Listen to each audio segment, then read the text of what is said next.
I was 330 pounds. I was 160 pounds.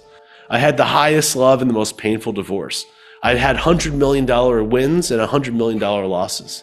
And ultimately, my life path is to kind of find the middle road between all these extremes. Yeah. You know, it's also about balancing the masculine with the feminine, the right brain with the left brain. We think that this balance is like a fixed point.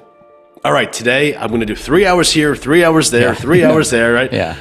But we forget that it requires a complete fluidity to stay balanced. You know, one day I might need to give all of my attention to my family, and one day I might need to give all of attention to my students or so forth. It requires us to wake up each day and say, what's the ideal version of myself today? Where am I needed today? And to be open to really kind of having a plan, but also dropping it, to be spontaneous, to be fluid enough to know like what is actually happening in the moment.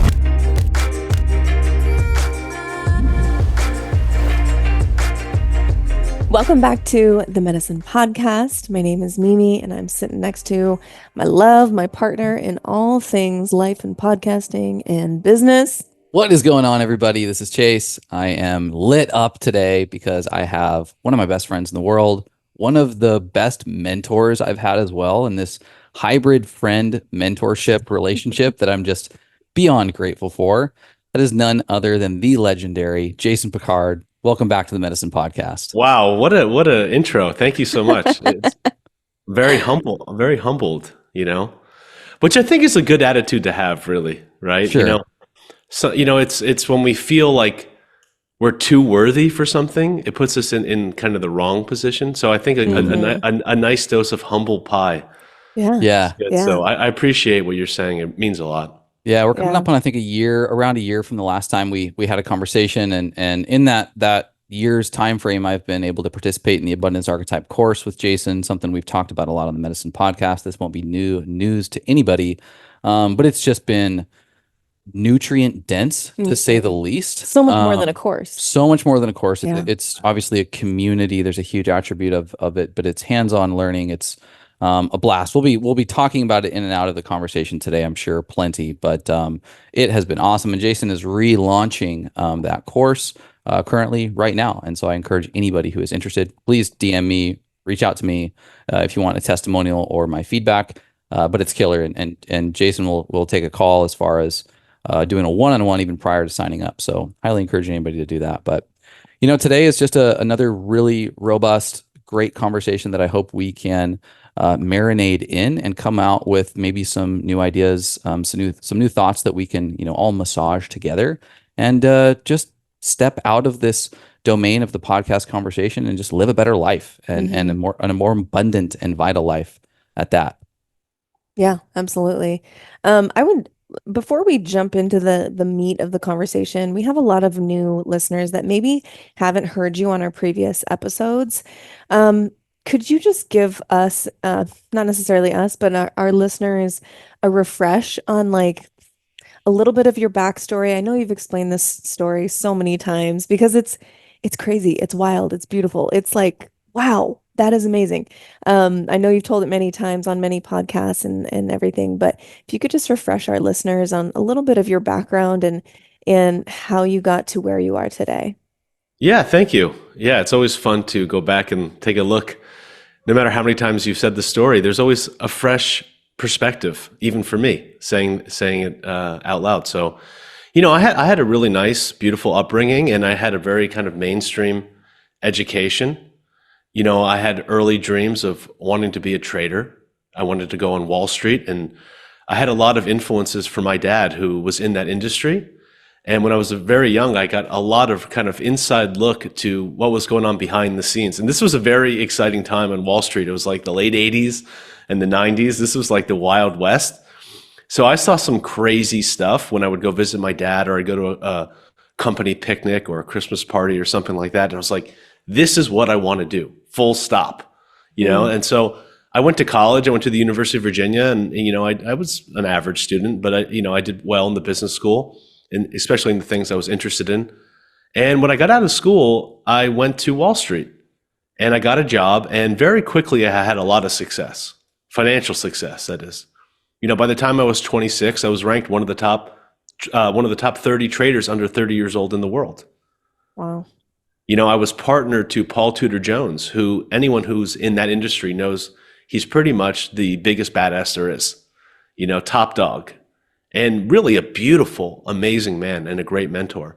So here I am, 26 years old. I'm kind of like at the top of the world, flying around the world in private jets, going to any club I wanted, had more money than I can spend, champagne bottles, the whole thing, penthouse in New York City.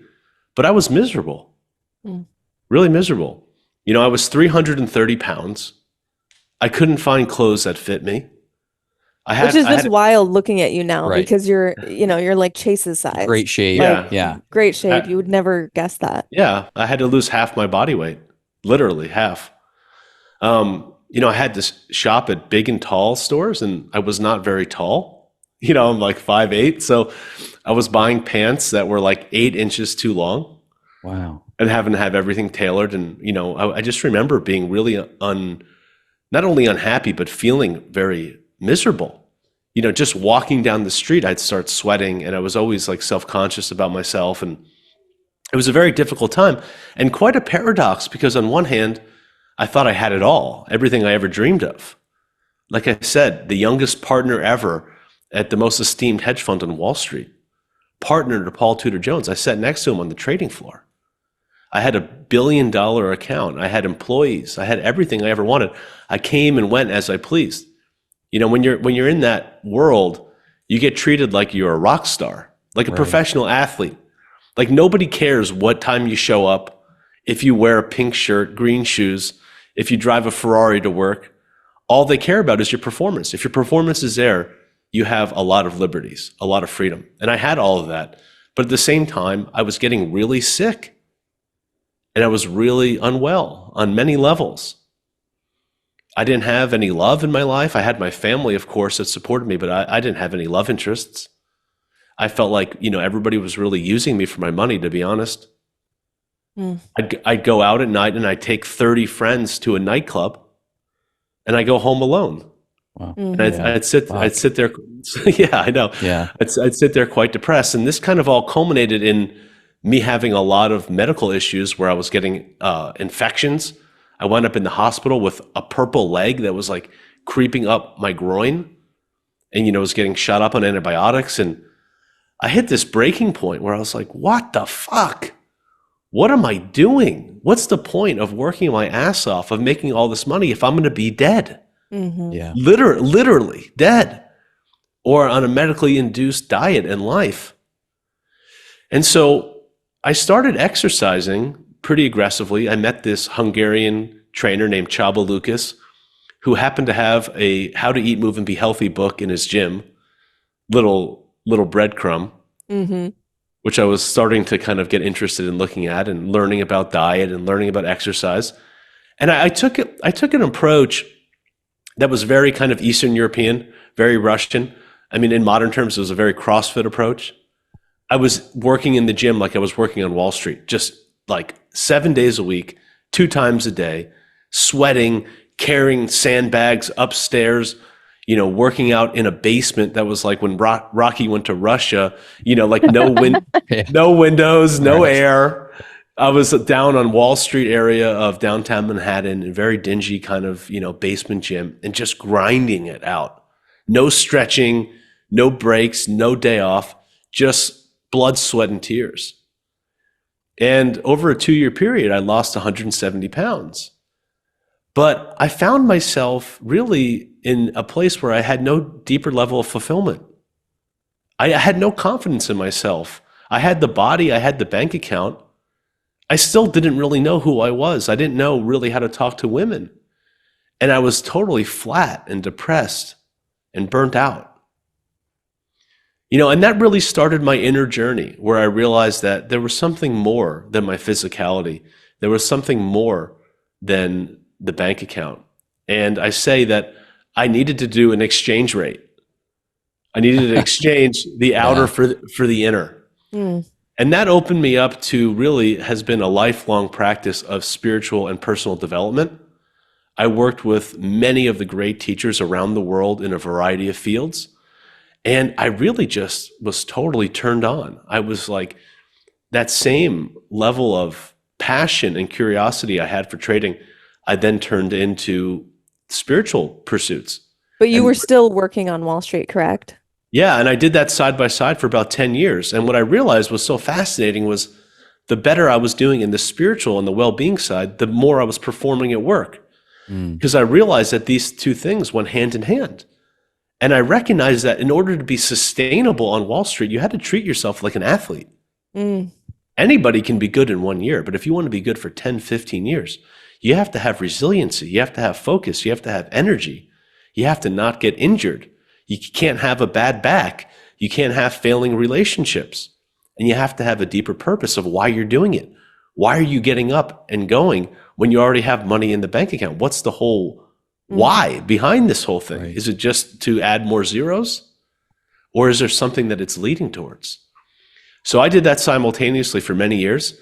And I had a really beautiful impact on all those that worked around me. It took a while, but they started incorporating a meditation room and a sauna, and people started going to the gym and organic food and standing desks. Wow. For many years, I was the only one that would stand at work. I was like a gopher or something popping out of the hole, and everybody was like, sitting down low. And then, of course, they put in standing desks, but they didn't teach people how to stand properly at the desk, because that's a whole nother thing. Is you see people now slouched over their desk and they don't have any ergonomics, but at least there was change. And I did that for quite a long time, from about 2008 to 2019. And then I just started feeling that my heart wasn't in it. A few things were going on in my life. I had a divorce. I now had, majority custody of my kids. And I just didn't feel like my heart was in it anymore. I had too much respect for it. Anyone who's ever done anything at the highest level knows that if you don't come in and you're 100% focused, someone's going to eat your lunch.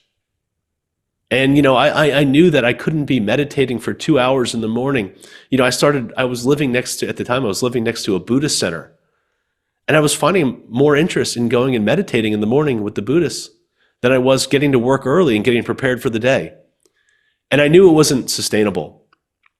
And so, I left Wall Street in 2019, and I started thinking about what I wanted to do. And at first, I wanted to get completely rid of that guy. I was like, I don't want to know that trader dude. He's crazy. All he cares about is the screens and money. But it was so funny because when I was on Wall Street, I would dream at night of drum circles and shamanic rituals and going to the jungle, everything I was repressing. Yeah. And then as soon as I got rid of the Wall Street guy, I'd have market dreams at night. And so I started to realize that, wow, in order for me to be whole, I have to incorporate both parts of myself. If I actually want to make an impact in my coaching, I have to bring together my Wall Street with my spirituality. And that started a 2-year process of really kind of trying to distill everything that I learned over that 20-year period in both worlds and marry them together in what I ultimately created as the Abundance Archetype course, which I now teach to people like Chase and many others. We have a beautiful community. And it's really my own path. I feel like, having taught this course now for a year, that I might have learned the most about abundance, because this is actually, the abundance archetype is alive, and she has me in her web, and I'm working for her and bringing people along to experience abundance. But at the same time, I'm a student of it, and this is a lifelong journey for me to really recognize and realize what true abundance really means. What does that mean for me? How do I balance my family, my kids, my wife, with my own pursuits, my free time, the things I love to do, the time I need to go to the gym and the sauna and the cold plunge and the massage and the reading and the studying, with my work, my course, my students, my professional endeavors, and my mastery? And that, to me, is now a holy trinity. And that trinity makes up the 3 branches of what I'm calling my own personal abundance journey. And I'm sharing that with others. In this little cup, I have my favorite way to enjoy mushy love, which is in combination with cold milk. We drink raw cow's milk, and I put it about 8 ounces of milk in with about a scoop and a half of Mushy Love. That combination, like the cold version of Mushy Love, tastes like liquid graham crackers. Like, I shit you not. If you don't know yet what Mushy Love is, it's our mushroom elixir with 500 milligrams of chaga, which is amazing for gut support. They call it the king of mushrooms. And then 500 milligrams as well of tremella mushroom, which is the beauty mushroom. And she is most known for holding 500 times her weight in water. The more hydrated we are, the more plump and dewy and fresh and young our skin looks. Plump and dewy. For Mushy Love, go to getmushylove.com and you can use the code MEDICINE for a nice little discount that we only give to our Medicine podcast listeners. Ugh, amazing. Beautiful. God, so good, dude. And I know I've heard the story multiple know. times, but I just love it. It just inspires me every time. It's so good. And it's so, I know it was like hell for you to go to, literally to hell and back, but it is so extreme that it is the weight of it, literally and metaphorically, is felt by anybody who is willing to listen, because it is so extreme. Like this, it's almost like the archetype of the comeback story, if you will, that resonates so deeply in all of us when it's told. And even just some of the dialogue around finding this sort of balance between these attributes of yourself, and not necessarily abandoning them, but rather integrating them into this more like diverse array of tools that you have to make impact in the world, has been deeply resonating for me as I approach the abundance archetype community and the course in a transition period in my own life. And I don't think, had it not been for, your mentorship and working through the course, would I have been able to change some of the things that were going on in my life, but not fully abandon them and leave them. For instance, I had an identity as an athlete growing up. I played college basketball. And when it was over, I felt this need to distance myself from it very, very far. Like, I am no longer the jock. I am no longer this sort of athlete that's obsessed with the sport that I'm playing. I need to develop my mind and do all these other things and make money. And quickly too. And it was almost like overnight that I was like, I'm not talking about this. I'm not doing this. I'm not interested in this. And it was like very almost hard for me to, I just had basically performed an execution in my life. And there was no sort of one, I needed a grief period for that aspect of my identity. And then two, I missed out on any sort of hey, let's keep what is maybe potentially helpful from this identity and merge it into this or evolve it into this next version of me. And so this time around, as I was leaving a career in finance that was supportive in kind of a startup environment, but still in finance and accounting nonetheless, I was really looking to just broaden. And instead of leaving that behind completely, I've rather just turned it into a fractional piece of what I might do in a more diverse expression of myself in the world. And I'm so grateful for it, because I think that I've been able to look at these skill sets that I have in the domain of finance and accounting with an appreciation for where they have applicability in helping others, where they help me in my own life, where they help our business endeavors, but also carving out more time that I can step into being an entrepreneur, into being, a thinker and someone who likes philosophy and psychology, and just basically diversifying my portfolio of identities, and evolving them into this more just I think exciting, but also just more positive and optimistic than it once was. Or had I played out that pattern again in the same way, that I was just okay, fuck finance and accounting. I'm not looking at this. This is not me anymore. I'm moving on, and I'm going to do something completely new now. It's felt so much healthier to roll through this transition period in that way. And honestly, man, it's so much gratitude to you, because your journey, your story, and then just being in a space held by you has supported this transition. And I'm not going to say it's a seamless transition, but it's been one that I have felt abundance rising in me through. Beautiful. There's a few things you said there that are really important. One is diversification. Do you ever hear these stories of people in the business world who literally jump out of windows when deals go wrong? Right. I mean, right? And we hear these stories of I had a big loss and I commit suicide. Yeah. Well, crazy. If you have diversification, if you have other outlets, if you have other loves, if you have hobbies, and you love religion, or you love arts or music or children or family, or other ventures, then the stress of having that loss isn't so painful, where you have to literally end your life because you're not identifying so strongly with that one thing. And interestingly, it allows us also to do that one thing better because we're more detached from it, where we can see it more clearly and we're less emotional, which is like a huge skill set for anybody doing any professional endeavor.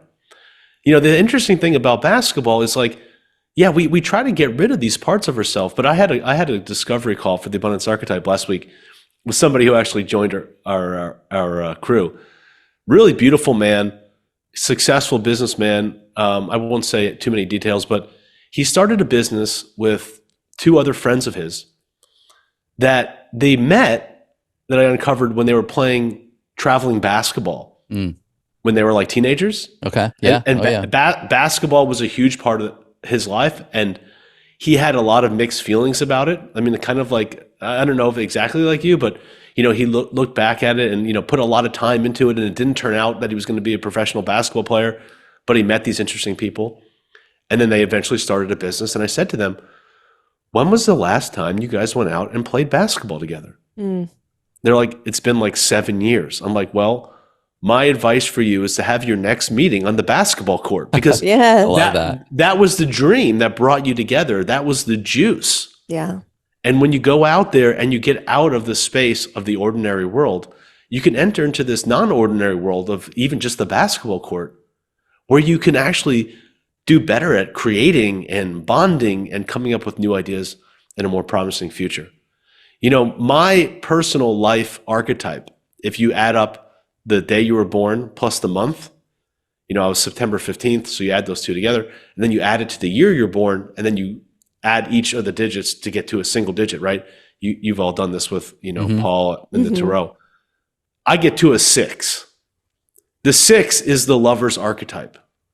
And why this is important is because the lover's archetype is about balancing the extremes. I was 330 pounds. I was 160 pounds.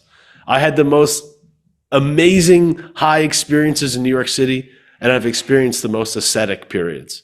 I had the highest love and the most painful divorce. I had $100 million wins and $100 million losses. And ultimately, my life path is to kind of find the middle road between all these extremes. Yeah. You know, it's also about balancing the masculine with the feminine, the right brain with the left brain. And this is ultimately what I'm realizing now. And that's why understanding these archetypes and how they move through us can be very useful, because I could look at my life and be like, holy shit, why did I have all of these wild things? Well, it was to learn about relationships, relationship to yourself, relationship to the feminine, family, work, your own health, relationship to the divine, and so forth. And so my life has really been kind of like a school for me to develop and learn what I came here to study, which is how to find the middle way, how to not kind of hit the bumper so hard in every one of these, you know, different experiences that I've had. I love that. We are kindred spirits because Chase and I are both life path 6s. Oh wow, you guys are lovers. We are. Well, that makes sense. That makes sense with your relationship journey. Definitely. Yeah. And I've always said I'm feast to famine. It's just like the way that I live my life. And the medicine is always not too much, not too little. Yeah, we say that all always. the time. It's a The middle constant way. reminder. Yep. You know, Well, that's what this is. The namaste, the hand Sure. sign. Yeah. It's like, I'll meet you in the middle. Right. I find And myself doing that often. It Wow. means so many things, of course, in meaning like, you know, I'm seeing the light in you. I'm seeing that you are a soul in that body, that there's a driver in that car. And I recognize that. I recognize the divine in you. But it's also, you know, we can look at it from the perspective of the Luciferian and the Ahrimanic, like this creative potential that takes us out of this world into the spiritual, like too much psychedelics, or the overly Ahrimanic, like the overly material, like I'm just going to put a chip in my head and be in a virtual reality all the time and just get sucked into the digital age. Right. But when you put those two together, not too much, not too little, not too much psychedelics, not too little, not too much matter, not too little, you find the Christ principle or the middle way. And that's putting the two hands together, balancing the creative force with the recycling force so you can get the maintaining force. And that maintaining force, that is represented by Vishnu and Lakshmi in the Vedas. I just named my fourth kid Lakshmi to remind me. And what does Lakshmi mean? Lakshmi means abundance. Lakshmi gives us lux, L-U-X, Lakshmi, lux. Lux is light, enlightenment. Lux gives us luxuries. So what does it mean to be luxurious? It doesn't mean to have like every nice new car and every nice new watch. It means to find the middle way, to find balance in your life. That's so good. I love that you named your daughter, right? Yeah. Yeah. Yeah, I love that you named your Beautiful. daughter that.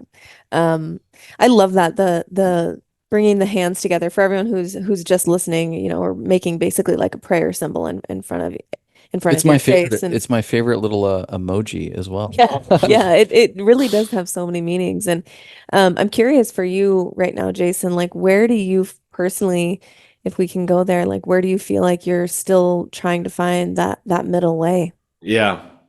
Every single day. Every single day.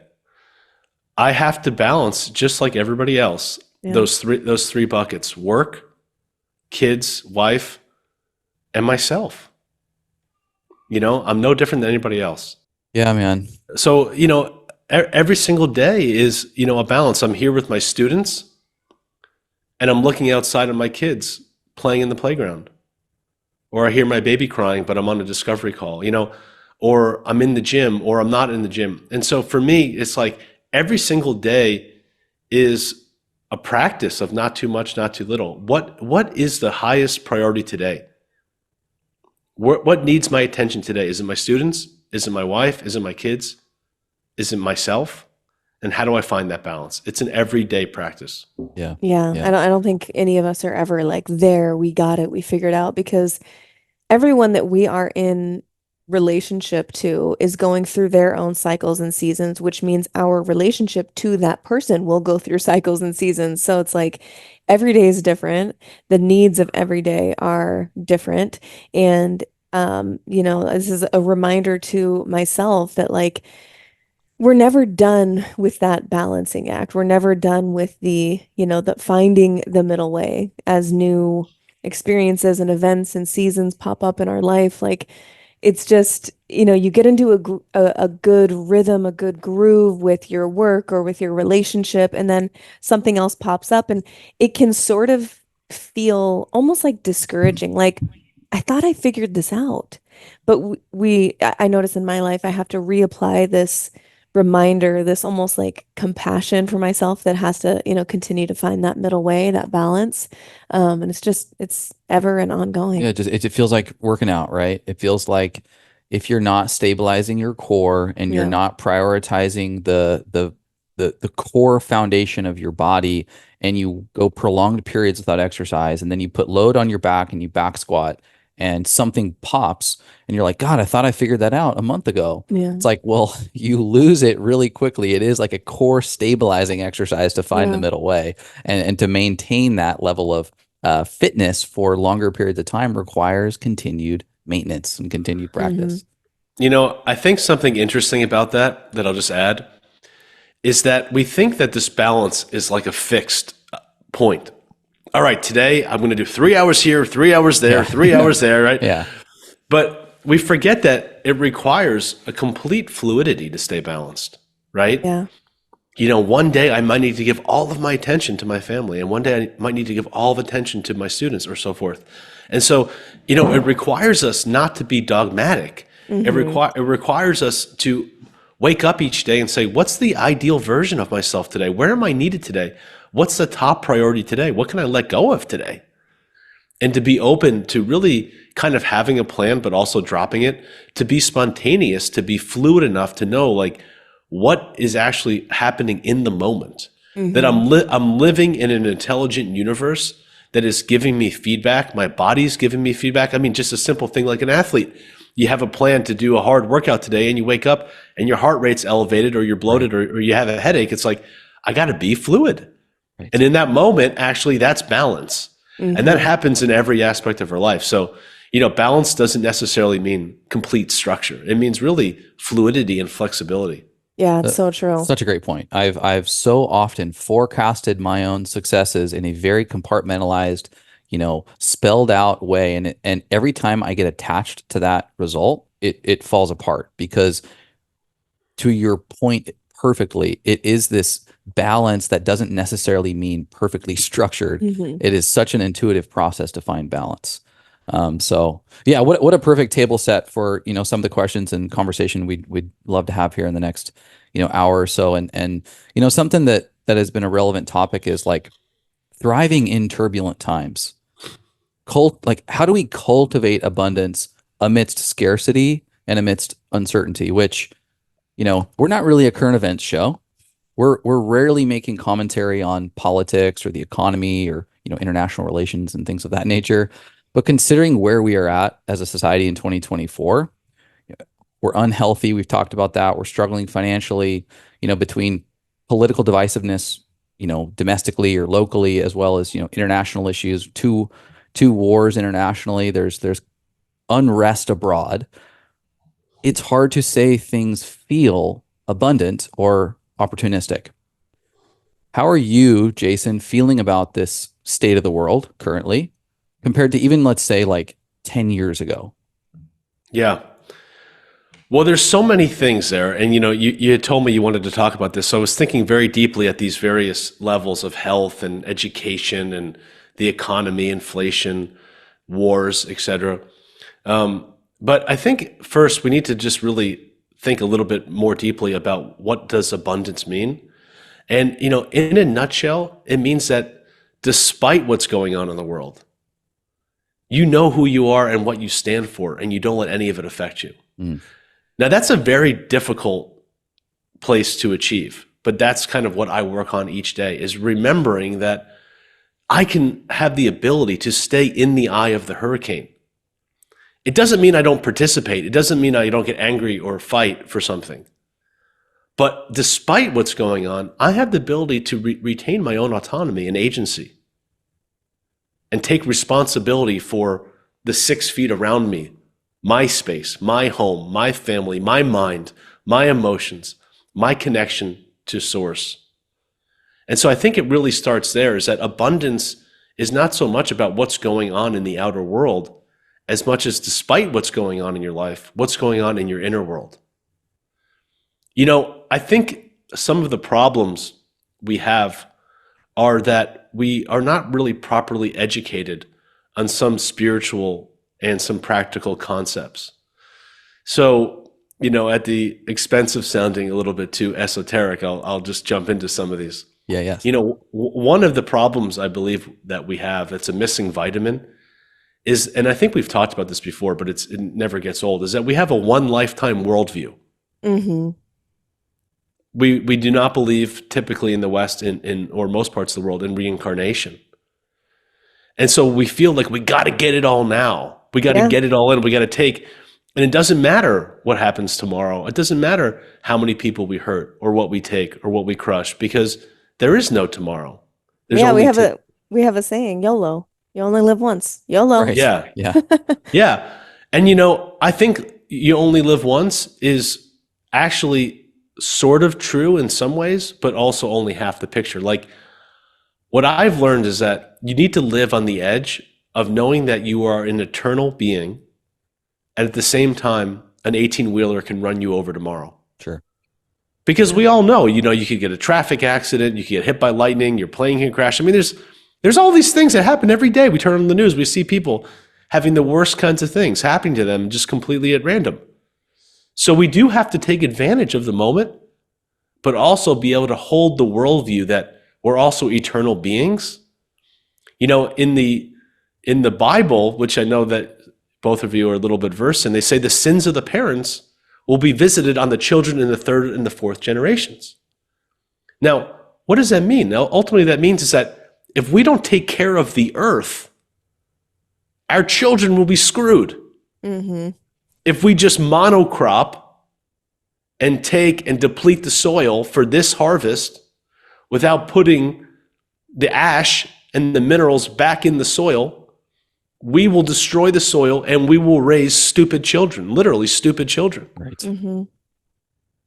Right? And so we're essentially making ashes out of ourselves by doing that, right? So the ancient culture, the Native American culture, they believed in a 7-generation culture. Can every action that I do today impact What will the impact be on the next 7 generations? Yeah. Knowing that I may be one of them. Mm-hmm. Right. And I want a place to come back to. Yeah. And I want my children and my great-grandchildren and so forth to thrive, you know? And so we have this one lifetime worldview that's very challenging. We don't have a respect or a connection to the intelligence of nature. Nature is so damn intelligent. I mean, Chase, you've been in my course for a year, and you know that's pretty much what we talk about. We know that there's intelligence that we're communicating right now over the Zoom and broadcasting it to people and on their iPhones. We know corporations are intelligent. We know museums are intelligent. But we don't think that the source that created all of this beauty, all of this magnificence, this atmosphere, the fact that the sun is 108 times its diameter distance from the earth, and the moon is 108 times its diameter distance from the earth, and these are moving in 18.6 year cycles to create perfect eclipses that we can measure down to the second, while creating atmospheres that are sustaining life. We don't think that's intelligent. Yeah. How is nature not like the chief of staff Yeah. or the freaking president, right? Like how does nature not have a seat at the decision-making table? We can learn so much Yeah.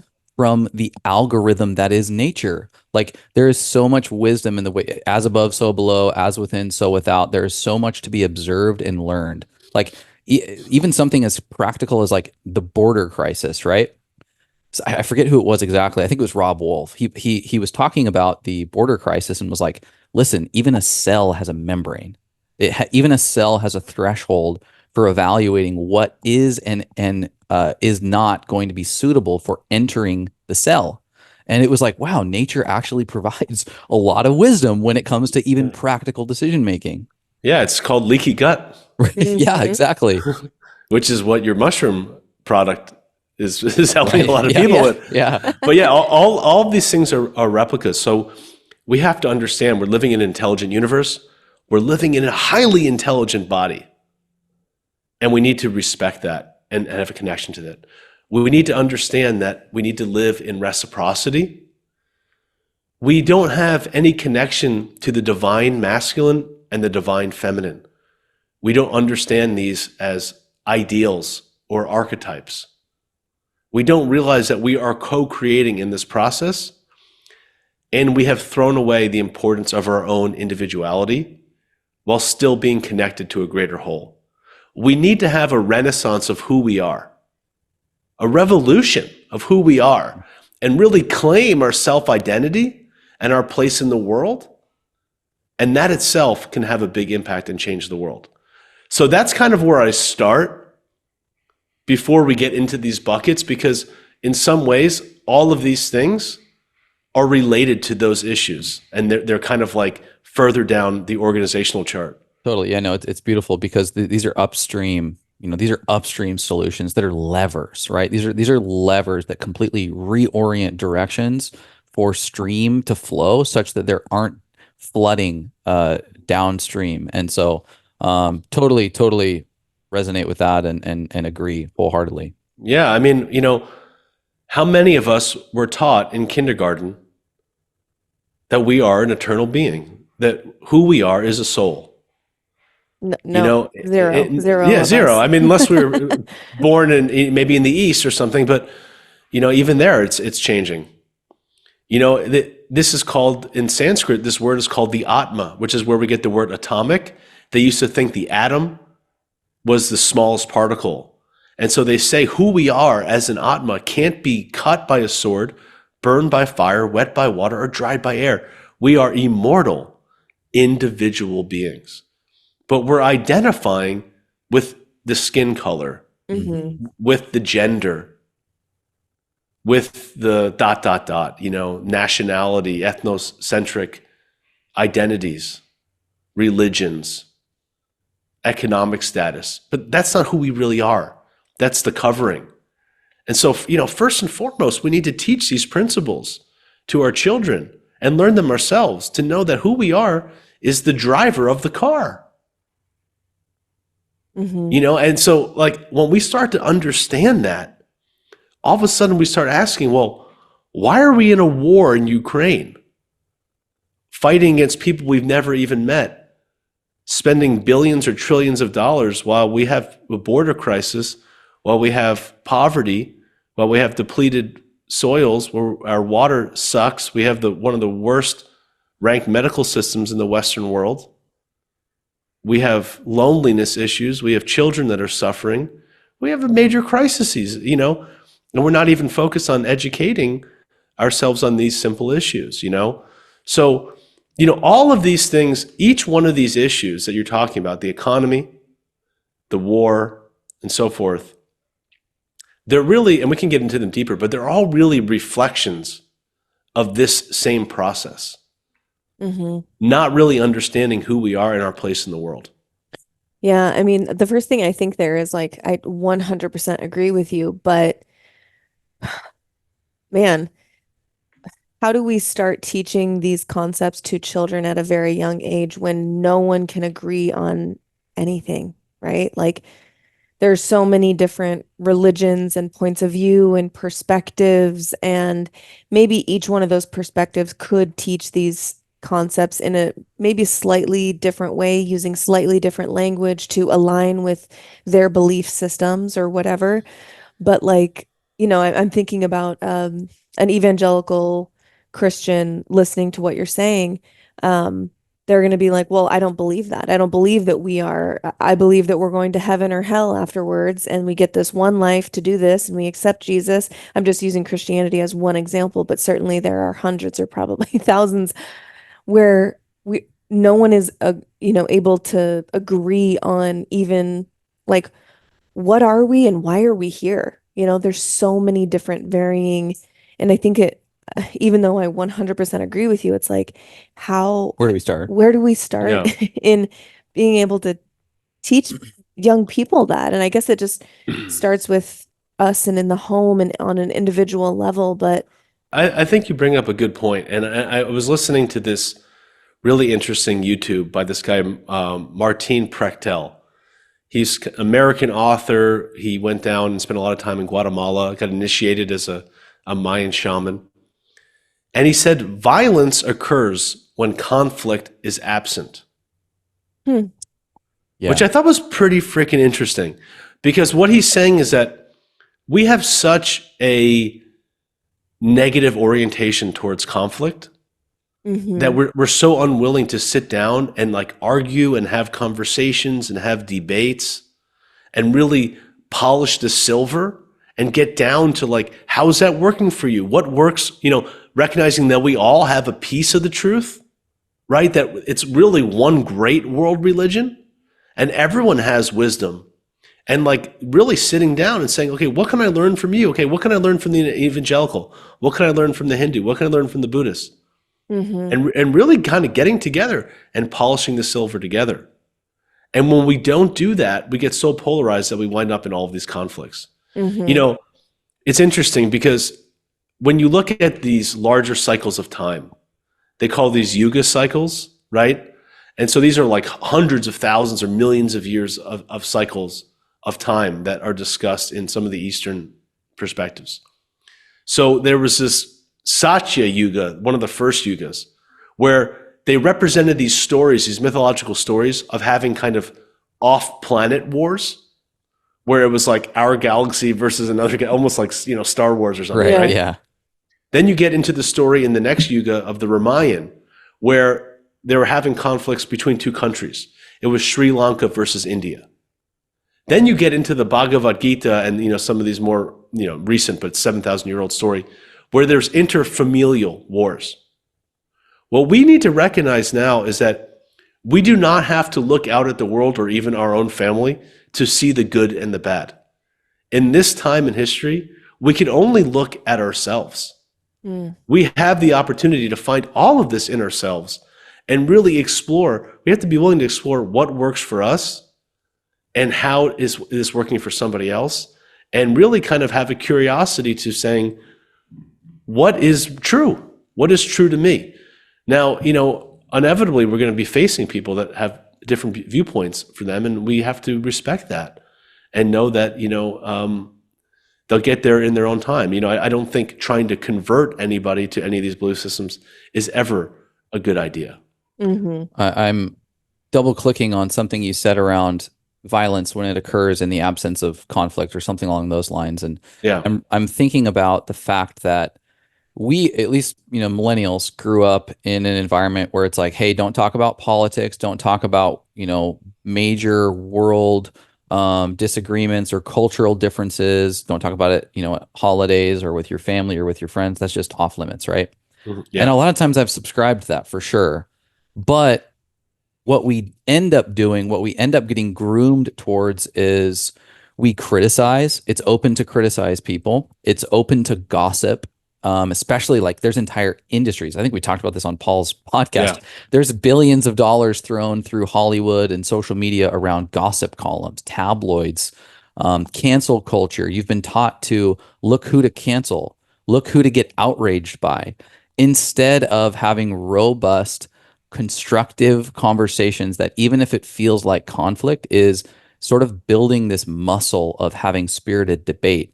And so when we get to times like these where there may be significant decisions at hand, none of us have been able to, like, or maybe not none of us, but there's a large portion of us who haven't been able to develop the musculature to be able to hold the weight of some of these real issues. And so we default to the only muscles that we've developed, which are fake, right? These are non-compound movement developed musculature around gossiping, criticizing, outraging, canceling.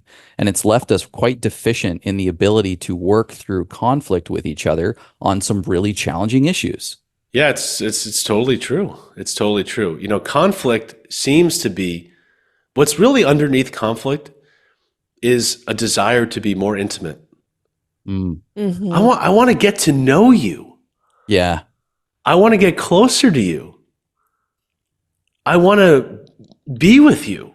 Really, is what's happening. It's like, when I get into a conflict with my wife, it's usually, if we go down deep underneath it, it's usually a desire for one of us to have the other one's attention or time, or energy, right? And so I think that applies, where we have to learn these skills of conflict.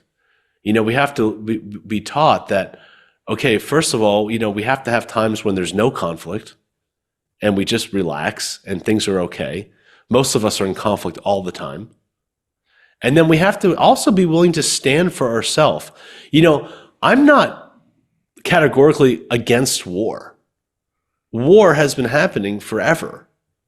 But the reality is that there's a difference between having a war to protect people and to protect Earth versus for power. Right. Going and looking for it. Yeah. It reminds me of in The Lion King. If you've seen The Lion King, where Mufasa is teaching Simba a lesson, and he's like, Simba just went to the elephant graveyard because he was trying to be brave like his dad. And he was like, I was trying to be, brave like you. And Mufasa says, like, I'm only brave when I have to be. I don't go looking for danger so that I can show my bravado. Yeah. And it's Disney nails it there. It's totally true. Most of our wars are over seeking power and control. It's okay. Imagine your kids, your future kids were in a school and there was a school shooter. Are you not going to run in there and do what you can and try to take out the shooter or protect the children? Right. Just because you're against violence? Yeah. Yeah. No, you're going to do what you have to do. Yeah. Right. And protect the innocent children. Mm-hmm. So there are times when violence and war might be needed, but the reality is that in ancient times, many indigenous tribes, I've heard this from many different cultures, would have to get the approval of the women first to go to war, because women have a much deeper respect for life than men do. And in fact, in some ancient cultures, they would have prayers or chants to Mother Earth saying, I'm about to go take one of your own children, and have to be congruent with her and integral with her, through this relationship that we shared with Mother Earth, living on top of her, being made from her, to say, I'm about to go take one of your children's lives, but I have to do this because this, my livelihood or my children are a threat. So, I think we've lost this respect and this reciprocity to why we're fighting in the first place and what we're fighting for. Mm-hmm. Yeah. And, Totally. the same kind of, control battles and the same kinds of wars that are happening externally, they're happening internally inside of us. The government, they say in the Tao Te Ching, reflects the people. First of all, we elect our government, right? And they're really a reflection of us in a lot of ways, right? If we look at Biden or Trump and we think that there's a child, it's like, where are we being childish? Mm-hmm. Where are we being immature? Where are we only seeing one side of the coin? If we look at a war, if we look at a Putin or something like that, like, where are we being controlling? Where are we being controlled by social media? Where are our borders open Totally. to the news and to other people's ideas and to, toxins and things like that? So all of these things are really a macrocosm of the microcosm, which is ourself. And so first and foremost, we need to reconcile the war within ourselves and really know what we stand for. We have to work on conflict in our own families, with our own loved ones, with our own friends, in our own business. Learn how to, engage in a healthy argument with the idea that I don't have all the answers and that only together can we find a third, right? When two or more are gathered, I will be there. That's the third principle, which is when two people come together and rub their noses and, really get into it and share. Yeah. There's a third that's created that's not, 1 + 1 = 2. There's something greater that comes together, Mm-hmm. right? And the same thing with our economy is that, we live in, I think, the greatest, the gold rush for being an entrepreneur. Oh man. Yeah. Yeah. I mean, social media, for better or for worse, is a free marketing arm. Yeah. Yeah. It's Never- never been easier to just start a business. No. You just need your But- phone and an idea. The cost, the hurdles and the cost to entry has never been lower. There's never been a time when you could advertise for free, where you can just get on your iPhone and say, this is my product, here's my website, cost me nothing to do this. And people could just click your link and buy your product, and you can airdrop, mail drop it to them in 2 days. Nuts. Right? So we have to really recognize that we have to claim back our own individuality. We have to work on our own health. We have to work on our own families, our own relationships, the own wars that we're fighting internally and in our own little circles. We have to take our entrepreneurial efforts and our economic efforts back into our own hands, create our own assets, create our own businesses. If the food is too expensive at the grocery store, which it sure is, we got to grow our own food. Mm-hmm. We got to farm. We got to get with our neighbors, have community lots, put 5 houses together and have a little shared plot that we're all tending together. I mean, we really have to get back to taking it back in our own hands. We've been kind of flying in a plane where we've been letting our government and the powers that be monitor the dials and the controls. But we have to come back to recognizing, are we level here?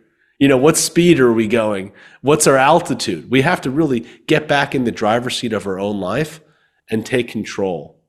I think it's really essential that this autonomy needs to happen. We need to have a revolution of the self where we really understand, why am I here?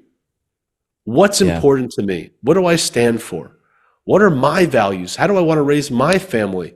What do I want to eat? What do I want to drink? What kind of air do I want to breathe? Like, I need to do my part, and I need to be true in myself. And I can't complain about the wars overseas or the runaway prices or the poor health until I claim that in myself. Really, really, really good. And one of the things I admire so much about you is the action that you've taken as it pertains to even, getting involved in your communities. I know you've been really supportive of like keeping 5G out of your, your communities, and you've been instrumental in establishing like Steiner level education for, the areas of life that your family are involved in, including your kids' education. Can you talk a little bit about some of those examples that you've implemented in your life as you've reflected, where you see, whether it be leadership or community or health or education, unstable or not ideal in the external world, such that you've, pivoted and changed or implemented in a different direction through, what you can control on a hyper local level with your family or community? Yeah. I mean, for me, the most glaring thing of the last year was actually the abundance archetype community. Yeah. When I created this course, I thought it was a course with a community, Yeah. right? Yeah. Mhm. But it turns out to be a community with a course. Totally. Yeah. It really is. Yeah. I wasn't a big guy on communities. I used to, I made a lot of money on Wall Street where I could work one-on-one with people. So for 20 years, I'm like, the teachers would always say, oh, I have this little group, I have this little retreat. Like, I just want to work one-on-one. I don't care about HLC 1, 2, 3, whatever. Yeah. I want to go to Paul. I want to go right to Paul. I don't want to take group Tai Chi. I want to work with the master. And I did this all over the place. In some ways, it was a very effective way to learn, but I missed out on the community. And it was ultimately a big edge for me because I don't know, I was like a little bit private, a little bit introverted, I guess. And so really for me, like getting over my own fears and stepping into community was a big step. And when I started doing it, especially in the pandemic, when I didn't like what was going on in the school and we created our own homeschool, and I was like in the middle of the pandemic when everyone was scared shitless, I was showing up on a biodynamic farm with my kids and people in the community, and we're hugging and laughing and playing and sitting outside. And it's like, my God, I'm so grateful for these people. And, that then extended that into this abundance archetype course, which what I realized was that the real asset was that there are like-minded people from all around the world, from Mongolia to South America, getting together with a shared purpose and offering support for each other and sharing resources and ideas. And I just was like so turned on by that. I realized that our community, especially even digital communities, are our greatest asset. And we live in a world where our communities no longer have to be within walking distance. We can get online like this and talk all around the world.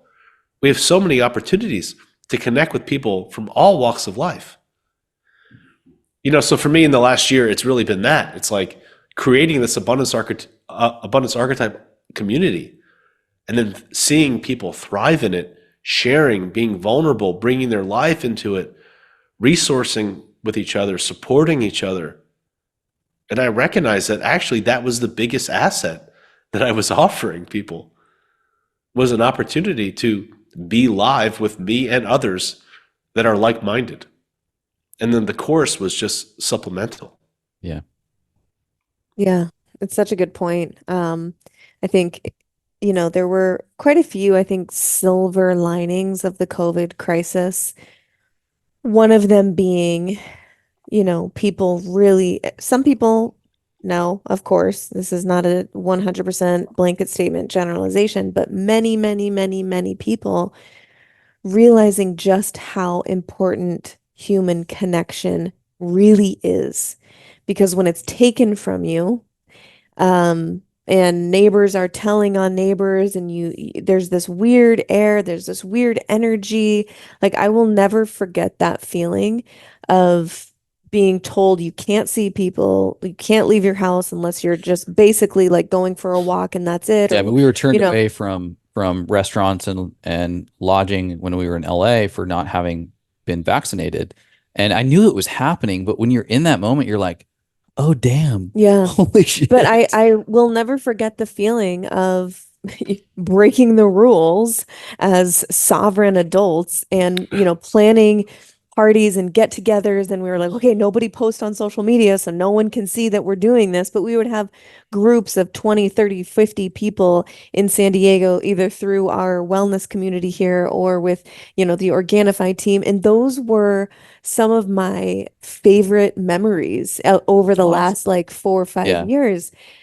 because there was this, you savored it more because it was like not allowed. You realized like, oh my God, it feels so good to hug someone. Of course we had each other, but it feels so good to hug Lisa Shields Right. or, Niels Yeah. or whoever. And I think that was definitely one of the silver linings of the COVID crisis was Yeah. people really realizing, damn, I need community. I need human connection for like my well-being, for my sanity, for my mental health.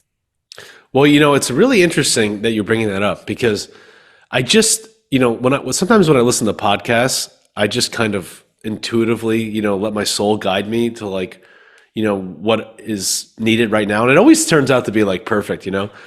Somehow I got guided to a 2019 Aubrey Marcus podcast with this author, Travis Christofferson, I believe his name is. He kind of like turns the head on cancer and the modern medical system and some of the, shows some very interesting statistics. But one of the things that I thought was fascinating was that the single most important contributing factor to longevity or not, basically living a long life or dying early, is your perceived level of connectedness. Mm, I feel That, that. you ever see these people who live in like Sardinia or like in other parts of the world and they like smoke 2 cigarettes a day, they drink wine every night, they don't exercise, Yeah. they stay up late, Right. but they live to like 112. Yeah. And Yeah. so what they did is they studied these people and they found out that it's because they lived like right next to their neighbors and they walk outside and they're playing like bocce ball or they're walking their dog or they know everybody and they feel connected. Mm-hmm. And it's really interesting because it's a perceived level of connection, right? So the three of us can walk into a party and each one of us could feel a different level of connectedness. Right. Yeah. I might feel like I know everybody and then, one of you might feel like completely alone. Sure. Oh, some of my loneliest times have been divorced at a nightclub, like observing all these people that are completely in their egos. And I'm sort of changing the perspective that I have on my own life and realizing that I am not in the same frequency as anybody in this room. And it is very isolating. Yeah. So what I've been kind of reflecting on is that, yes, while family and friends are important, I think actually when we develop a relationship to ourself, to our source, and to nature herself, we can realize that we're actually never alone. Mm. We can walk out on the beach and connect with the ocean and the sand, or be in a forest, connect with the trees and the birds, or the sun that rises, Right. the moon, the stars, our pets, our children, our friends. There's so many opportunities for connection. But I think that that's why the COVID was so devastating to so many people, was probably looking at this because of the lack of connection. But the antidote is to realize that when you look out at the world and you think that what you're seeing is 99% and there's a small slice maybe you don't see, is to recognize that 99% of the world is actually invisible to you, but highly intelligent. Mm-hmm. And you can develop a relationship with that. You can develop a relationship with your soul or your inner parts or archetypes or even angels or spirit guides or animals or trees or, like I said, the whole universe itself. But there's an opportunity that it's really almost mandatory for health. It's not so much, did that cookie have gluten in it that I just ate? I know it has gluten in it. I know it said gluten-free, but maybe it didn't. Maybe there's some cross-contamination, right? They cooked the gluten-free pizza in the same oven, and there's probably some flour flying through the air, and that's Right, going to get right. me. Or I missed my workout, or, I woke up 10 minutes late and I didn't get the first ray of sun. All that's important, but our level of connection seems to be paramount. Yeah. Yeah. Yeah. No, and it makes me think like, as Paul often talks about, we're these, fractions or fractal pieces of the creator experiencing itself to know itself at a deeper level. And connection is just that, right? Like, and maybe that's such a component to the fact that we thrive on connection is because ingrained in our code or our purpose is to know more about ourselves through the context of relationships and those relationships with others, and learning about, some version of yourself expressed in another body, or finding resonance with someone that you meet or connect with or fall in love with. And it opens up this, other aspect of yourself that maybe not would have ever been triggered or prompted to develop or evolve should that relationship had never happened. And so I think it's just like so written in our purpose to have connection, and consciousness comes with that level of connection, because we can be disconnected all while having seemingly, thousands of various connections through our life. And it's those that we really lean into consciously, and look for opportunities to learn more about ourselves and about others through, that really identifies that sort of like stream of evolutionary connection. I think it's such an important nutrient as we continue to evolve into this world of digital availability and conveniences, and even eliminating things like what my parents describe as the relationship they had with their mailman. Like those types of things, I don't know if they exist anymore, just because we've optimized for so many efficiencies that the almost environment where we were able to connect with other humans just gets a little bit harder, and it has to be more of a conscious consideration or a conscious action. And so, note taken. Yeah. Yeah. We're no longer putting the milk bottles out on the front porch, right? Right. But I actually think that going forward, that's going to be the asset of the future. I think that knowing and being able to be connected to our true humanity is the biggest asset in a digital age. And so for those of us who are empowered to have meaningful connections, who know who we really are, who know our human potential, work on our body, have a relationship with the earth, have friends, have community, have a connection to nature, to source, recognize we live in an intelligent universe, can dream at night, can hear the wisdom of our body, can pay attention to the intelligence of our heart. These are the things I believe that over the next 10, 20, 50 years will really separate the ones that thrive and the ones that don't. Because I think that we're moving into an age where our humanness is being really just, destroyed in a lot of ways. And our ability to retain that, I think, is probably our most evolutionary important thing we can do. Now, I also think it's absolutely essential in the business world. Let's just think practically, like any job that you're just doing a linear logical movement or practice is likely going to be taken over by a computer if it already hasn't. When I started out on Wall Street, there were very little computerized trading. One of my first internships, I worked on the floor of the Chicago Board of Trade. The Chicago Mercantile Exchange eventually bought the Board of Trade. But like Trading Places, the early 80s or 90s movie with Eddie Murphy, like that was where I was, like in the middle of those pits. It was wild. And that's lots of crazy stories about what I learned being like 17 or 18 years old, being thrown into the pit. But that doesn't exist anymore. That's a museum. Not one of those people have a job. Gone. Wow. It doesn't even exist. It's not even a concept. So when I left Wall Street, well over 50% of the trading was done by computers.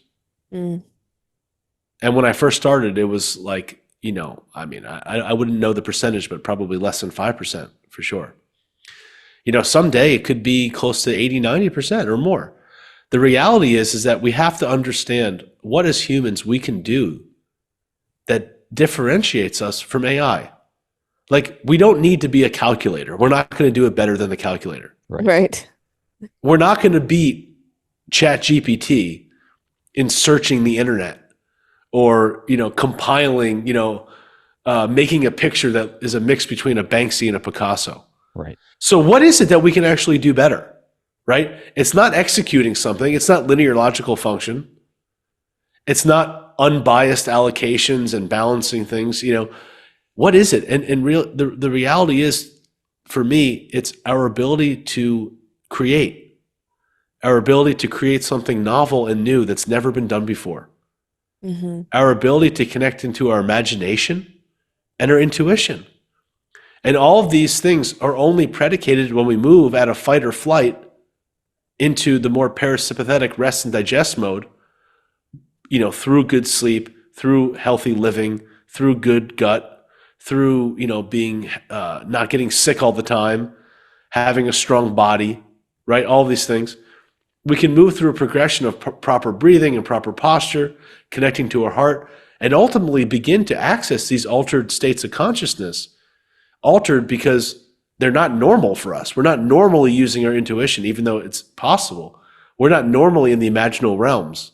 We're not normally dreaming, right? And so when we kind of realize that that is our greatest asset and possibly our means for professional survival, I think we'll need to take it a lot more seriously. And so for those of us that are already focused on this journey, I think we have a nice competitive edge going for us.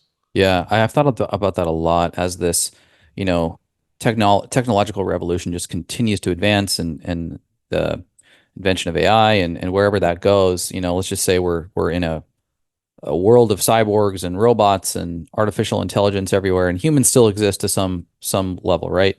And the ones that maybe the humanity that hangs on, I can't help but think they're the ones who take the prompt to lean into their unique attributes that make them human. And I've almost wondered if like the Ahrimanic force will prompt a spiritual renaissance of sorts that is far beyond what any of us are able to experience outside of maybe a few outliers from a spiritual standpoint. And these spiritual abilities come online out of the sheer necessity for them to compete with or stand out or survive amongst a mechanistic world. And so I've often thought like, man, I wonder if this is almost like the prompt to that up leveling of these metaphysical components that make us humans.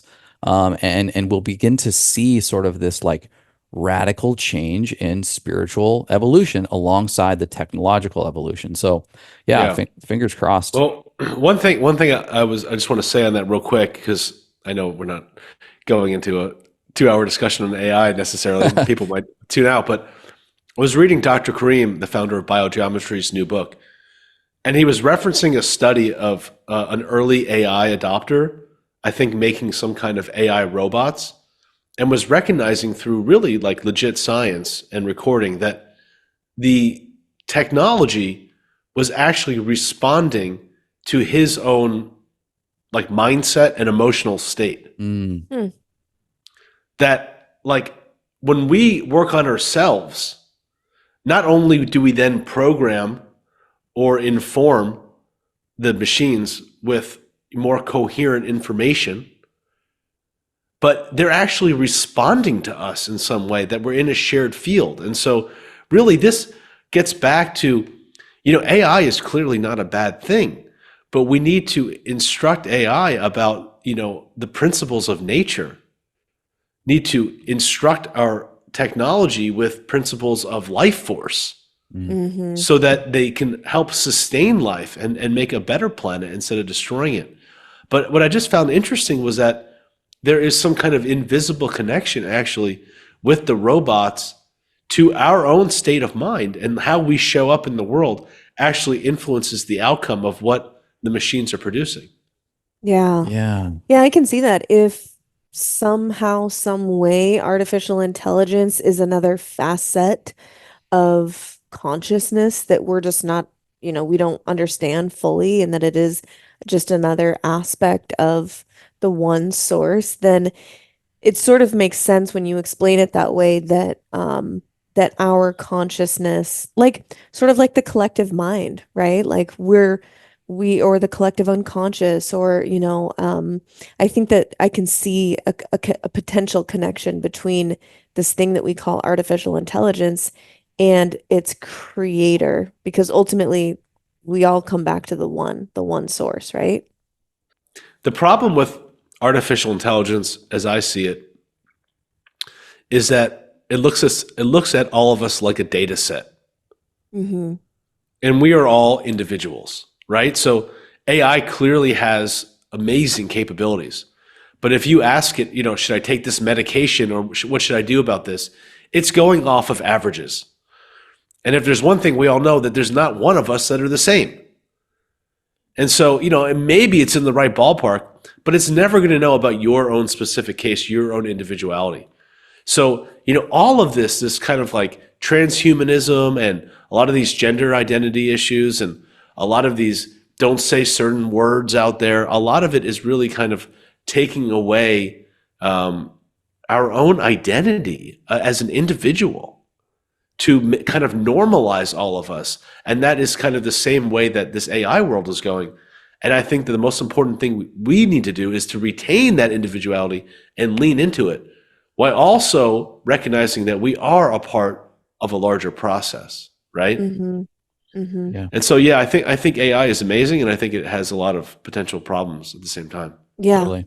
Yeah, it's like any other tool, except it feels like it's on a much more grandiose level of it could either be a tool that could really advance us, or it could be a tool that we're literally creating our own demise. But humans have such a need to create. It's like that's what we do, is we create, we innovate, even if it's at our own expense, which is just wild when you think about it. We're along for the ride, whether we Yeah. like it or not at this point.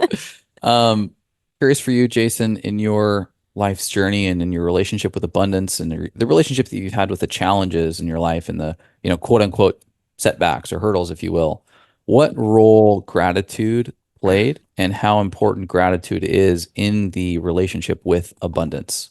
I think gratitude is an amazing technology. I really do. I don't know if I had as much gratitude previously in my life as I do now. I think it was sort of a learned skill for me. Mm. But just practically, when I wake up and I'm grateful for the little things and start my day with that, it's just an incredible experience to see what actually happens. There was this old trading saying, the trend is your friend. Mm-hmm. Like if you could be aware of the predominant trend and the predominant momentum, more times than not, that was the direction that would continue, right? Of course, there's times when you need to be contrarian, but more often than not, going with the trend could be useful in the markets. Now, I like to use that. The trend is my friend for my day. If I wake up in the morning and the first thing I do, which I have a bad habit of doing that I work very hard to break, is checking my phone. Yeah. How many of us check our phone the first thing when we wake up? Mm-hmm. I do. And then all of a sudden, I'm seeing my calendar and somebody's failed payment or, somebody wanting me for something or, God only knows what comes up or some ridiculous story in the news or whatever. It comes into our phone. We all know the kinds of stuff we see. Usually it's not like something inspiring, Right. Yeah. And then that's now our trend.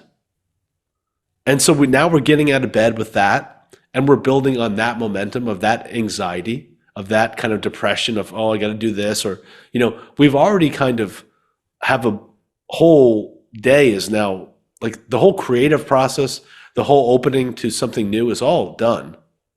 It's all been decided. Okay, I got this meeting at this time and this and this and this. I have to do all these things, all my to-do lists. We haven't even been out of bed 5 minutes. Mm-hmm. Oh, yeah. And that leads into a fight and a problem and, cursing at somebody in traffic. And, now that's our momentum. But when you just wake up and you say, you know what, I'm just going to hold off for like 10 minutes from looking at this device, knowing that nothing's going to change. Everything will still be there. And this is a hard thing to do, admittedly, because we're so entrained in looking at these devices. But when we just start the day with being grateful, oh my God, look at that sun. Mm-hmm. How freaking amazing is that thing? Thank God it rose again. Yeah. Look at this beautiful thing that sustains life, Oh my God, look at this body. What a beautiful body. How grateful I am for this body. Oh my God, air. Oh, water, food. Look at this beautiful world I live in, these beautiful children, my beautiful partner. I'm so grateful to have a roof over my head. Most people in the world don't even have that. I'm so grateful to have clean air. A lot of people don't have that. I'm so grateful to have a shower or a toilet. You know, like we take these things for granted. Like, you know, most of the people listening to this podcast probably have those things, and this may sound a little silly, but to be honest, starting with that is an incredible technology because you are now raising your vibration, and that new vibration, that new frequency can attract more of what you want. Mm-hmm. And when you start your day with a negative idea of anxiety, depression, Groundhog Day, etc., you're now lowering your frequency and you're going to attract more of that. So one of the greatest rituals to do is just wake up and just stare out at the sun on the sunrise and just be grateful that you're here and alive. And that alone is enough to carry that through your day. You know, I asked this question to a Hawaiian kahuna that I work with.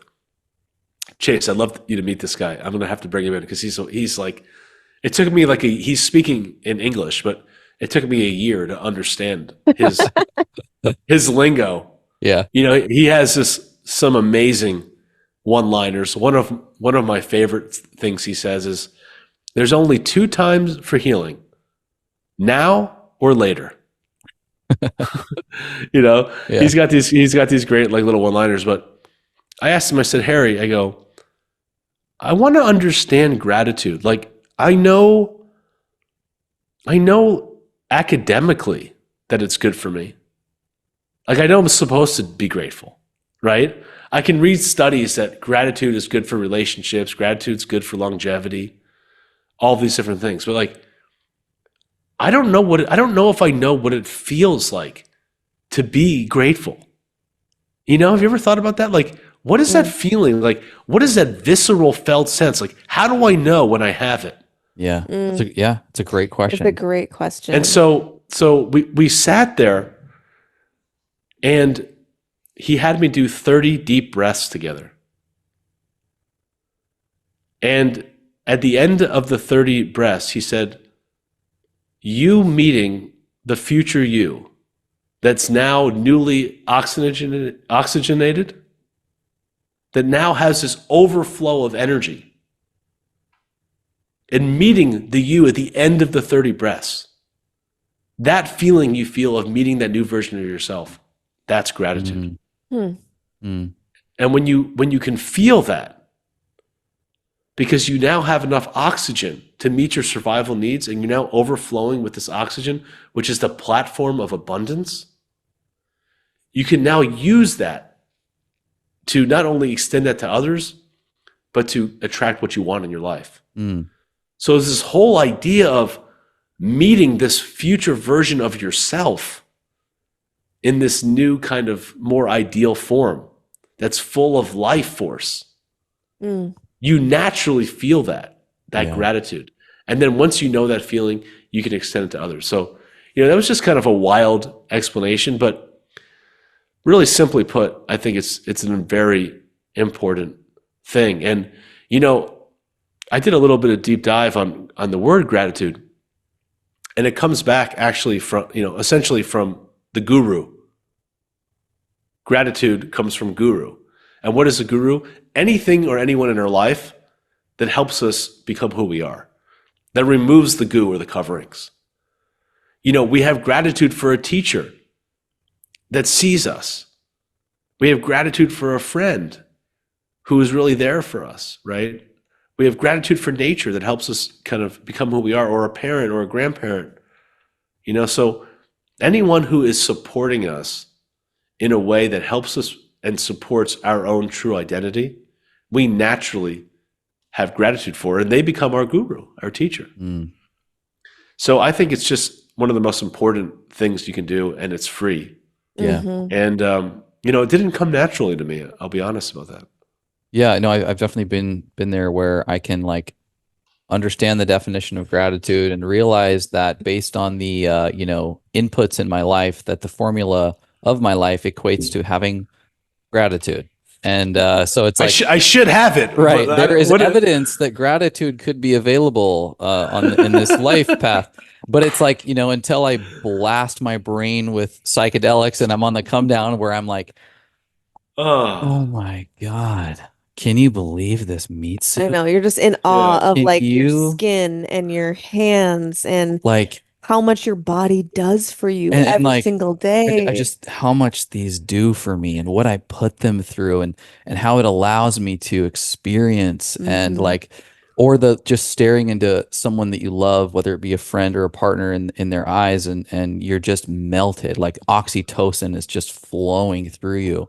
And you're like, wow, this is the Yeah. archetype of gratitude. Like Yeah. I am Yeah. bathing in gratitude right now. And yes, those moments dwindle and it can be hard to like conjure them up impromptu.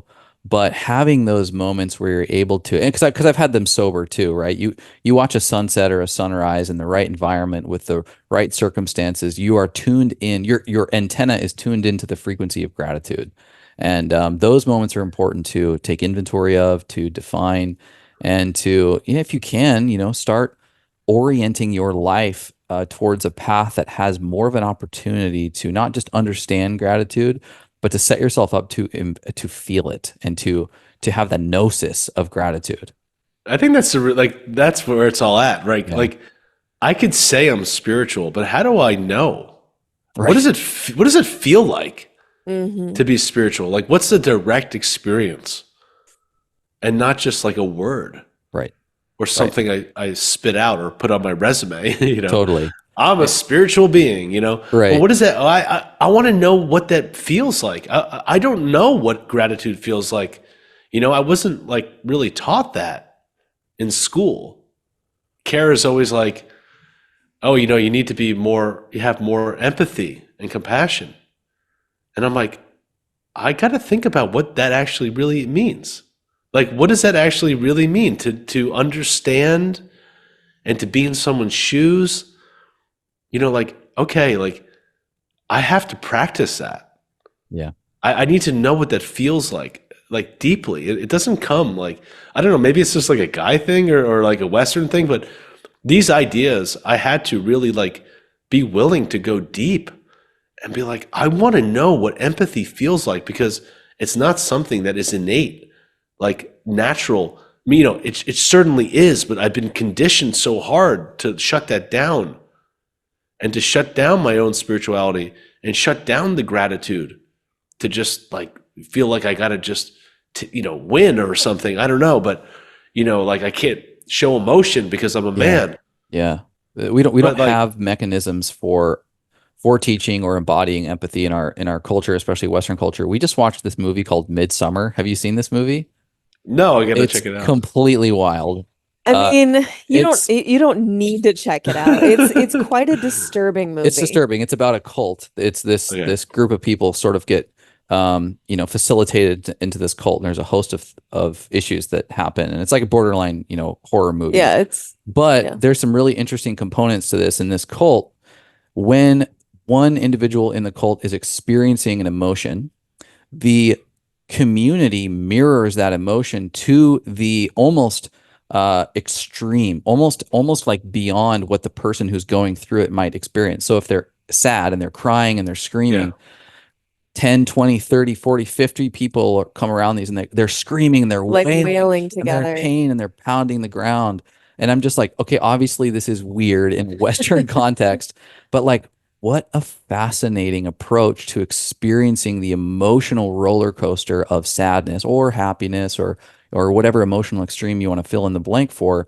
But like, interesting. Like, I'm almost wondering, like, how, and you do this, it made me think of you because in our course and in our community, often you talk about almost like playing with the emotion physically. What is it? Yeah. What's your body language like? Lean into it, maybe even exaggerate it to a certain degree. And I can't help but think that is almost it's a tool for experiential learning, but it's also a tool for empathy and compassion. When you sort of like extrapolate this feeling that might be inside of you that you maybe potentially have shame for, or potentially you don't understand because you've seen it in somebody else, but you start to just like embody it and let it sort of flow through your system. I find that to be such an incredible tool for even just understanding someone's perspective. On our calls, Jason will often, be talking to one individual who's going through something maybe in their life, and he'll ask them to lean into, or like, what sort of hand motion does that sort of trigger in you? Maybe exaggerate that a little bit. And even if you're not the one Jason's working with, you kind of like, on your own screen, you're like, yeah, I'm kind of doing this too. But it really does foster this ability to like, I don't know if I'd be able to directly articulate what I'm feeling, but I am feeling something that feels like I'm understanding a perspective at a more profound level than I would should I just sit there and be relatively motionless from this experience. And I can't I don't have any necessarily like takeaways from that for anybody, but there is something to empathy that is more than just a mental exercise. Yeah. Well, I mean, you just said a lot of amazing things. I mean, my approach to this work, through Dr. Arnold Mindell and the Process Work Institute that I'm, a student of, is that amplification. Yeah. Like essentially what you're saying is that joining and mirroring and amplifying. So many times we want to run away from the pain. We want to run away from the painful feeling. But this is an understanding that every voice needs to be heard and respected, even the ones that we don't want to look at. Yeah. Every part of our community, every part of our corporation, every part of our country, and every part of ourself, every voice in our head, even the critics and the ones we don't like. Simply put, when you study open focus has this whole technique of like, oftentimes we're in a narrow objective focus, meaning like I'm narrowly focused on you right now and I'm analyzing what I'm saying. But there's this whole other kind of perspective of being diffused. Like not only am I talking to you, I know the space between me and the screen. I'm aware of what's in my own body. I can notice the space in the room, the space to the ceiling, what's outside the room. And I could be narrow and objective, but also immersed in this experience and in a sensory experience, in a diffused awareness. And I can hold all four of these at the same time. Now, why is this important? Because most of us, when we have a painful experience, we don't want to look at it. We want to put it away. Mm-hmm. But when we have a joyful experience, what do? We want to lean into it. We want to get really into it. But then it inevitably fades and slips away. You can, like the best sex, the best night out of town, the most amazing moment. It's like, God, it was gone in a second. And we just can't get it back. But the pain is there sometimes forever. Right. Yeah. And so what that's saying is that when we actually can lean into the pain, when we can actually amplify it, even on a brainwave perspective, what they teach is that when we push something away, we create these islands or these pockets of asynchronous brain activity in our brain. And we basically like make it like a concrete, like consecrate it. It becomes fixed. But when we lean into something and we look at it, just like that joyous moment, it becomes coherent and it dissolves into the larger field of our brain. And it ultimately fades away. So yeah, there's so many techniques that we work with, but the idea is that respecting that on the sadness, on the sadness level, or on this body symptom, or on this conflict, that's sort of like the ice cream we can see on top of the cone. But it's this understanding that if we lean into it a little bit more, there's more information that's hidden in the cone, the ice cream inside the cone. And ultimately, it comes down all the way to a point, which is almost like a pre-verbal essence-like energy that emanates out into like dreamlike figures and archetypes, which then goes all the way up to the ice cream, as that's what we're experiencing as reality in that moment. So that's kind of a long-winded way to say, yeah, I agree with you. But, ultimately, one of the things that I teach that I've learned is that amplifying, Amplifying, yeah. stepping into it Mm-hmm. is a way to get access deeper parts of it and find the meaning of it, of what it's trying to say to you. That it has these things that disturb us, these nightmares that we say are nightmares, these bad dreams, these conflicts, these body symptoms, these synchronicities and things. They're all actually trying to speak to us. That they're not happening to us, they're happening for us. And when we turn to them and look at them, we not only can dissolve them, just like we would a beautiful orgasm that's gone like the snap of a finger, but we can actually learn from them. Mm-hmm. Yeah. Yeah. We've all experienced this to some degree. I think everyone listening, all of us here, like bottling up negative emotion for a period of time till you get to the point where you're like, you can't hold it in anymore, and you start crying, and it's a release. And you feel so much better after the crying, even though your circumstances have not changed at all. But the inner circumstances have changed because it's like this amplification of the grief or the sadness or anger or frustration or whatever negative emotion. I feel like that crying is a version of that amplification that is like, it's a release that, in some situations, I think allows you to, like you said, kind of release and let go of that feeling. I totally agree with you. And I just want to say this for for the men listening, is that crying is another thing that was really hard for me to do. Mm. I don't know about you, Chase, but like that was another skill I had to learn. Oh, I didn't along the cry way. from our divorce. I cried once when it kind of happened, and then it took almost a year before I shed a tear about it. And it was not that I was like, I was almost telling people, I'm like, not sure why, just really not emotional about this. And it was almost surprising to myself. Yeah. Yeah. I can relate to that a lot. I mean, I went through a divorce and had the same experience. I think a lot of this comes back to, kind of really just a societal idea of what a man is, be a man, toughen Right. up, Right. Man up. Right. man up, Yeah. real men don't cry, Right. yeah, whatever. So, but yeah, I mean, it's like interesting just to consider, like crying is so healing. And it's actually something that I can honestly say I'm still working on in myself, is having more access to that. Mm-hmm. Yeah.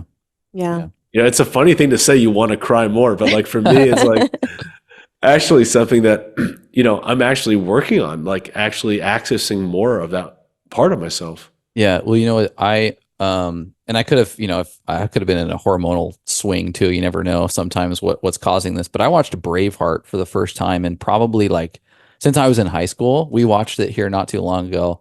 It's a long movie, so we have to kind of take it like it's a mini series because we can't stay up late enough to finish long movies.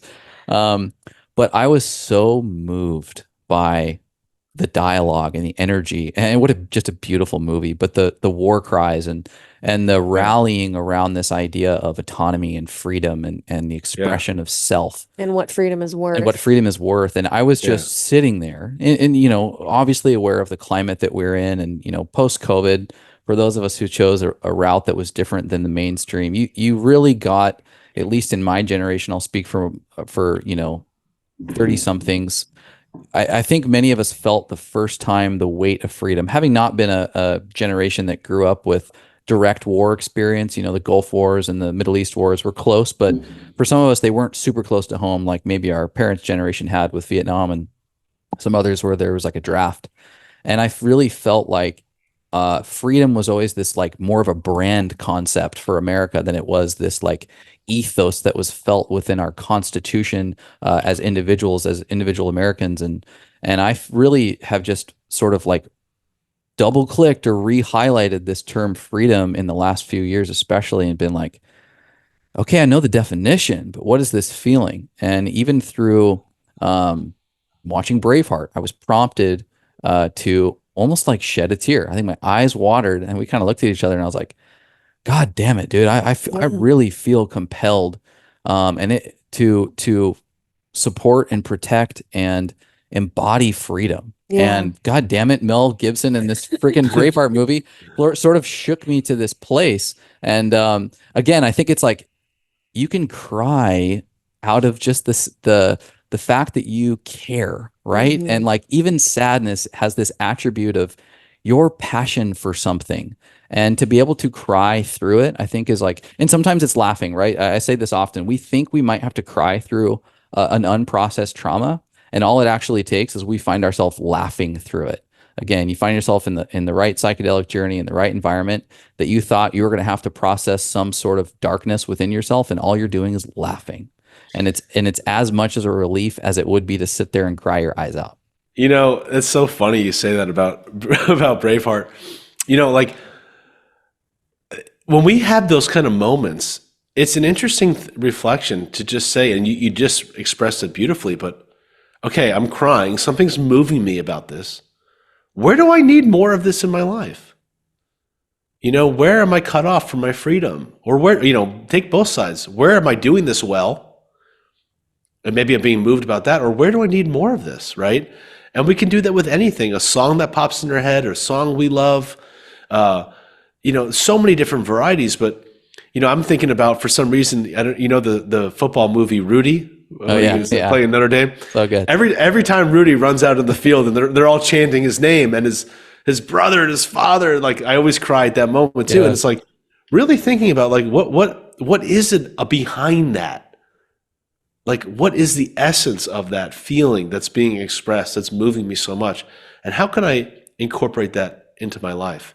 You know, freedom is such a beautiful word, but again, what does freedom really mean? What does it mean to be free, right? You're really touching on that in a beautiful way. And I think that's like kind of the essence of this podcast is what does it really feel like viscerally to live this moment? What's our version of the Mel Gibson moment, right? Of the Braveheart.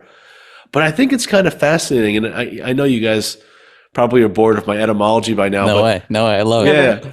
But freedom comes from the Norse goddess Frida. And that's where we get Friday, right? Because we all work all day and then we Friday get to Friday and we're like, we're free. Like we're free from this prison of our lives, essentially. Jesus, it's so true. Frida is related to Venus, the planet Venus. And Venus is really the archetype of beauty. And so real freedom is expressing our beauty in the world. That when we are beautiful, we are BU to full. We are us to the fullest. That real freedom is knowing who you are and aesthetically expressing that to the fullest in the world. And knowing that you getting turned on is the whole world getting turned on because you were born with a unique expression that the world needs to come alive itself. It needs you to get turned on. It needs you to come alive. That's freedom, and that's beauty. That we are all divine acts of creativity. We were made by an act of creation by a creator in a unique act of creativity. No fingerprints are alike. None of us are alike. And to the extent that we can live that fully, we've tapped into freedom, and that's also abundance, that level of beauty. When we start writing poetry and we start making art and we make our bodies beautiful and we have beautiful relationships and we feel these deeper emotions of gratitude and we can express ourselves and be ourselves and really show up in the world in our fullest, you know, not being a rebel, but being a warrior of, you know, respecting and honoring ourselves and others, knowing limits and boundaries and showing up with our full potential from our heart. That is freedom in the ultimate sense. You know, and that to me is beauty. And I think ultimately that the thing that brings together all of these religions is that we're all in search of that. We're all looking for this beauty. But the fact of the matter is that we've been looking for it typically in the wrong places. Yeah.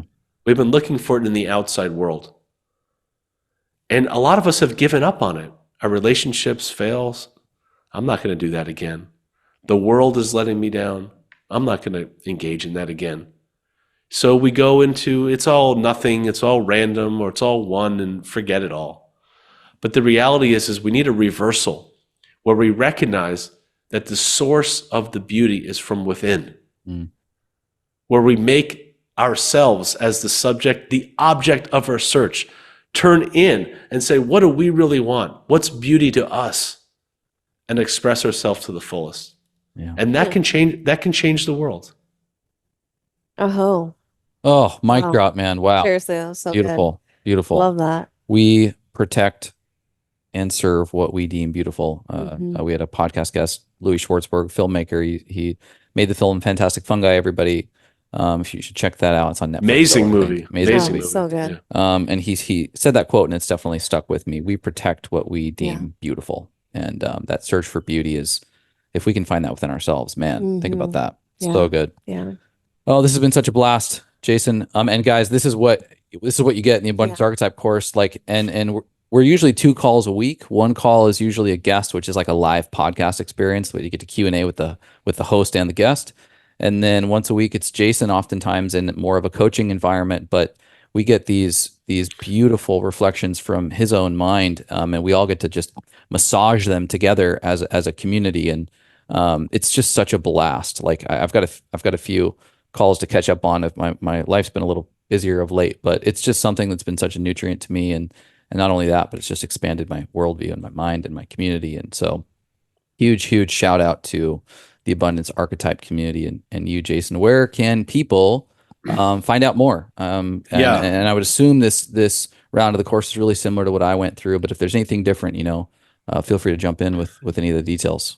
No, you nailed it. I mean, it's the best testimonial I can get is from somebody who's taken the course. So thank you so much. Honestly, it's been like, I mean, honestly, like a little bit shocking because, Chase, you're quite developed and you have a lot of amazing teachers and you have a lot of life experience. And, for you to take my course at first, I was like, what am I going to teach Chase? He's like, he's got to, he's got to figure it out. But, I'm just like amazed, honestly, like part of myself is just like amazed that you've had such a great experience. It just like means the world to me because I know that if you're having that kind of experience, it means that everybody else should be too, because most people don't have as much access to information and experiences as you've had in not only just in the spiritual world, relationally and professionally in the business world as well. Right. So thank you so much. Yeah, the course is the same. It's the 8-week digital course, which is like jam-packed with amazing exercises, resources, meditations, visualizations, my combination of Wall Street with the spiritual teachings and wealth and well-being kind of put together. And then ultimately this amazing asset of the community where we get to do this twice a week, for a year, which is a hell of a long time and an amazing opportunity for people to engage with me, engage with the other students. We bring in amazing guests, from multidisciplinary fields, really.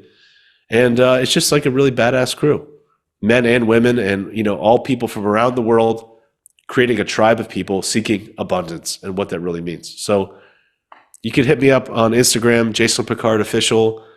Just DM me. You won't get a bot or an assistant. I'll likely reach out to you and connect with you, maybe even send you a voice note because I don't have that many followers yet. So it's growing, but it's still at the place where I could actually respond to you. And my website, jasonpickard.org, where you can find out all about the course and book a discovery call with me where I get to meet with you live on Zoom. And honestly, as much energy as that takes, I actually really enjoy meeting with people and being able to answer questions and, ask you what your earliest childhood memory is and childhood dreams. Like I get excited by people's processes and the opportunity to help them and get them enrolled in the Abundance Archetype, which is, really a growing mission of people that getting turned on to want to find a way to make money in a way that's also of service without selling their souls, their relationships, and their health in the process of being successful. How to be bountiful and beautiful. Yeah. Successful and an individual creating beauty. That's really what I'm all about. Yeah. So thank you. 100%. Yeah. Could not advocate for it more. And the guests that Jason finds, these are not folks you're going to hear on the podcast circuit unless you listen to the medicine, because I've made many of them guests of the medicine. but they're gems, and Yeah. they are just absolute gems who may not even care about social media or the internet because they're just doing their work so fully. And so, yeah, it's very, very unique experiences. Great. What a Yeah. blast, man. What a fun conversation. I could just do this for hours. Yeah. I love you both. Really, I do. It's been such an honor to be friends, and I'm just excited.